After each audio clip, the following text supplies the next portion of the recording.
Hello అండి. ఇదైతే మా చెల్లిదనమాట. లంగా అండ్ అలాగే బారు జాకెట్ అయితే కుట్టమని చెప్పింది తను. నేను లంగా, బారు జాకెట్లు ఎక్కువగా కుట్టలేదు. మా పిల్లలకైతే కుట్టాను. ఇంకా మా వారేమో "నువ్వు చెడిపేస్తావేమో, చెడిపేస్తావేమో" అని చెప్పి అన్నారు. తనేమో చాలా కాన్ఫిడెంట్‌గా "లేదు నువ్వు కుట్టగలుగుతావక్క, కుట్టు చాలా బాగా కుడతావు నువ్వు" అని చెప్పి అనిందనమాట.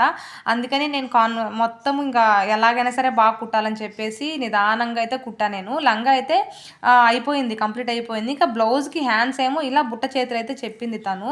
ఆ బార్డర్ అటాచ్ చేసి బుట్ట చేతులైతే 3/4 అయితే కుట్టమని చెప్పింది. ఇంకా నేనైతే ఇలాగైతే కుట్టాను. చాలా బాగొచ్చింది. బుట్ట చేతులు చూడండి ఎంత బాగొచ్చిందో. లంగా బ్లౌజ్ కూడా మా చెల్లి వేసుకొని చాలా బాగుందని చెప్పిందనమాట. నాకు చాలా అంటే ఎలా అనిపించిందంటే బాగుంది గదా! బాగుందంటే చాలా అనిపించింది. ఇంకా మా వారు కూడా చాలా బాగుందిలే అని చెప్పారు. చాలా సాటిస్ఫాక్షన్‌గా అనిపించింది. వీడియో నచ్చితే ఒక లైక్ చేయండి. అలాగే కామెంట్ చేయండి.